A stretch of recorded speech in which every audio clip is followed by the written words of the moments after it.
These new details change everything for the Mets. As the World Series continues, the Mets offseason is in full swing. The Mets' David Stearns has made his philosophy known, and fans are skeptical. How might his approach affect this offseason? We are going to dive in. I am Adam Choit, your host for today here on Mets Digest. And before we dig in and all that, just want to give you guys a quick heads up, a quick reminder to please subscribe, because as you can see, nearly 68% of you guys watching these videos are not subscribed. So please take a quick second to do that. It is appreciated for sure. Thank you. Thank you. Let's get into it. Let's dig a little deeper in on the David Stearns philosophy. The buzz term I want to examine today is called run prevention. I'm sure you've seen this being talked about. I'm sure you've seen on the internet Mets fans talking all about David Stearns' run prevention philosophy. So let's take a closer look at that. This is Facebook post from Metcast. They have a pretty good following, I see. David Stearns has made it clear time and time again run prevention will be a major priority this offseason. That could mean improving both pitching and defense. Enter Cody Bellinger. Not only does he bring a solid bat, but he's also one of the most versatile players in MLB, capable of playing both outfield and first base. If the Mets end up losing Pete Alonso, Bellinger could become a legitimate fallback option for New York. I want Bellinger and Alonso. I want my cake and I want to eat it too, certainly. Yes, Bellinger would be a nice piece in center field for the Mets. More on center field momentarily. I want to talk a little bit about that position and how the Mets have handled it for the past few seasons. This is from NYM_news. According to industry sources, parts of the Mets organization are growing frustrated with how David Stearns is operating the team behind the scenes. Despite having a top-tier payroll and the backing of billionaire owner Steve Cohen, some view Stearns' mentality as small market. Earlier today, the Mets parted ways. This is last week's news. Parted ways with first base coach Antoine Richardson, a move that is amplifying negative feelings within the organization towards Stearns. Outside of a possibility of a Pete Alonso extension, industry sources do not anticipate the Mets making any major moves going into the 2026 season. Of course, I did a video about Antoine Richardson, and that might not fall entirely on David Stearns' lack of motivation to bring him back, as Richardson looks to be aspiring towards greater and more responsibility and a bigger and better gig potentially. Or, he could be going to another team where he has a relationship or a city that he'd prefer to be in. So it might not entirely be in the Mets' hands. But, we would all love to have seen David Stearns make more of an effort and the Mets make more of an effort and keep Antoine Richardson. But let's continue on with this video here. Here you see from the Bavarian sports fan, the Mets are hiring Kai Correa to be their next bench coach. This is him speaking about throwing and infield defense. Run prevention is what David Stearns spoke about, and now it's coming to life with this hire. And here is a little screen grab, a screen capture from this video on X. Rushing is for people that can't throw. So defense and pitching is definitely going to be a priority for the Mets this offseason and for David Stearns. I just hope it doesn't come at the expense of hitting. I don't want to steal from Peter to pay Paul. I don't want to turn a strength into a weakness while trying to turn a weakness into a strength. There's actually a good story here, a good piece by Reviving the Brew from sort of a brewer's perspective of David Stearns, because of course they have firsthand experience following his work. So I want to share some information and some of that piece, because it was a good one and worth diving into to get a little insight into the David Stearns mindset, philosophy, and approach. Here you go. Stearns constantly talked about the Mets' need to improve their ability to prevent runs this offseason, as reported by Tim Britton of The Athletic, among others. Pointing to disappointing performances from both the pitching staff and defense, Stearns made it clear that the Mets' priority this offseason won't be signing a big-name bat. That's Owen Jonas from Reviving the Brew. The Mets performed admirably on offense in 2025. Their team OPS, 753, ranked 6th in all of baseball. Their offensive runs above average, 98.9, ranked 2nd in all of baseball. And as a team, they scored the 6th most runs in the National League.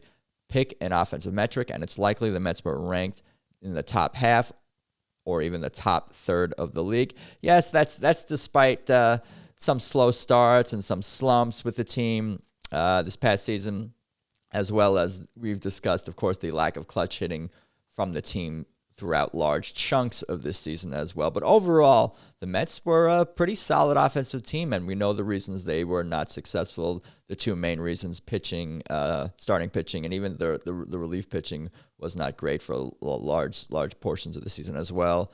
And the defense was left something to be desired in 2025. Let's continue on here. For Brewers fans, Stearns' emphasis on run prevention is nothing new. The term was used constantly throughout his tenure in Milwaukee to describe the Brewers' approach to roster construction, in part because of their financial shortcomings and in part because it played into their strengths at the time. Stearns' Brewers' tenure is marked by teams with strong pitching and defense and below-average offense. Now, after settling into his new job in New York and establishing a strong Mets offense, Stearns is once again approaching the offseason with an emphasis on limiting the number of runs his team allows. So that gives you a little insight from a Brewers perspective. Maybe old habits are dying hard, or old habits are struggling to go away for David Stearns in terms of the mindset, and maybe he is still thinking a little bit in that small market mindset. And I think that some of you guys out there agree with that statement just by some of the reaction and criticism of David Stearns this past offseason. I gather that many Mets fans are a little bit frustrated, skeptical, and even downright angry with the guy in terms of how he handled the team this past season, and so far how he looks to be approaching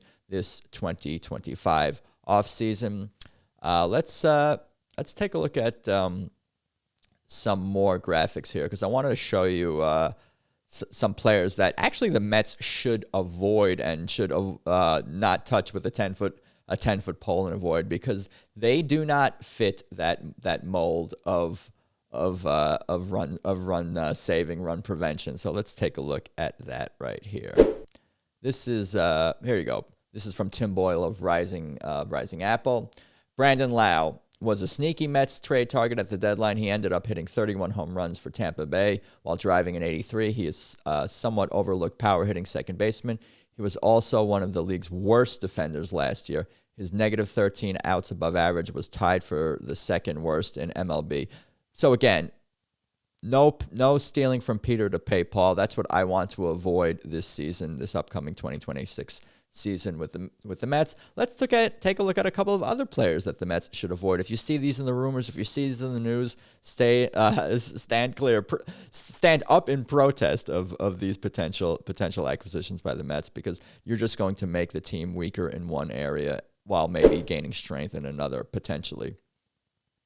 Luis Arias is a three-time batting champion and yet always on the trade block. The Mets were rumored to have interest in him last offseason before re-signing Alonso. Arias is a lousy fit for a Mets team in need of something other than a 300 batting average at first base. Add in his negative OAA from last year and a track record of playing poor defense. This feels like an easy call for Stearns.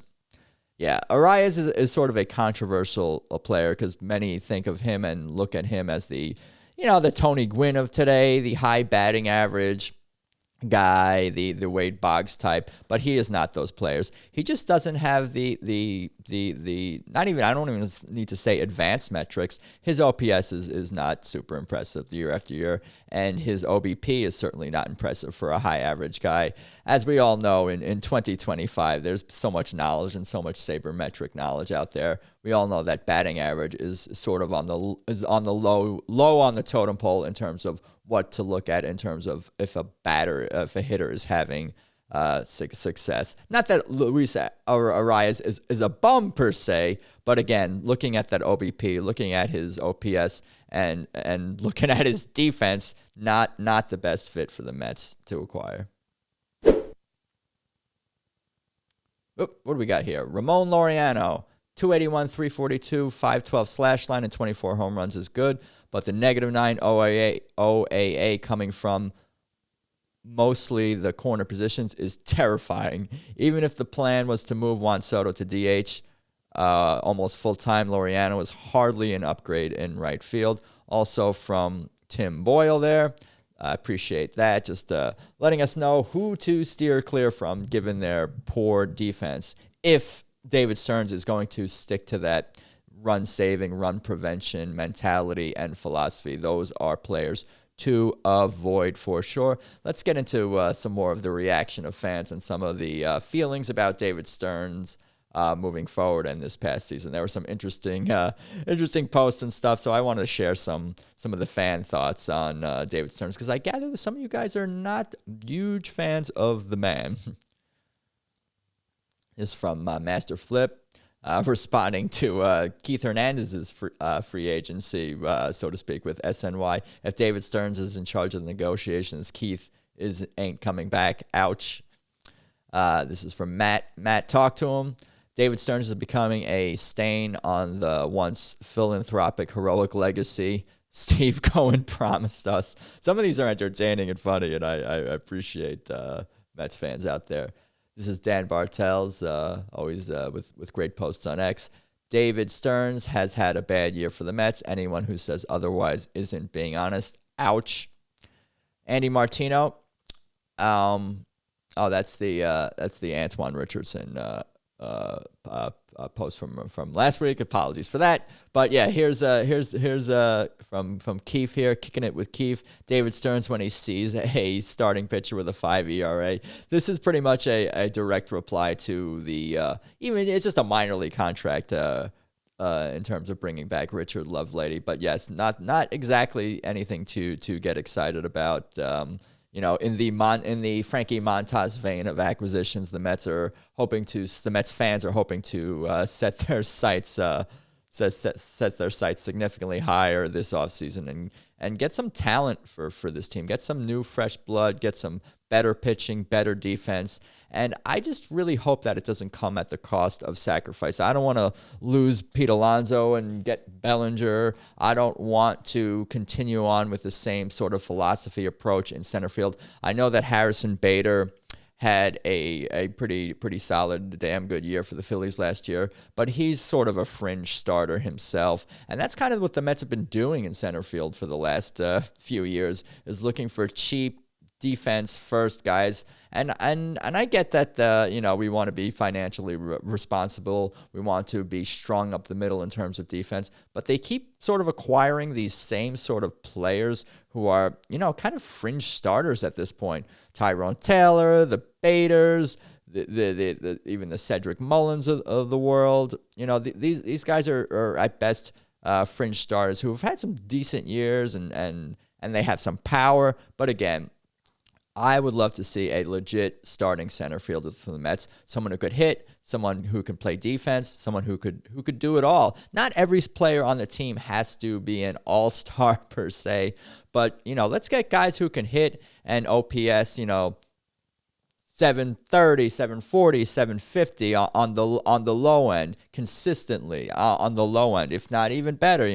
Bellinger would be a major producer, certainly for the Mets, should they be able to bring him into the fold. But let me know what you guys think in the comments. Comment below. What do you think of Stearns' philosophy? Who do you see on the horizon that the Mets can acquire? Who can, contribute on the run prevention side of things, as well as the offensive side of things, and the pitching as well? Who should the Mets bring in to improve the starting rotation, to give some more depth and to give some more talent to that rotation? But let me know what you guys think below in the comment section. Like, share, subscribe, do all those things, and let's go Mets.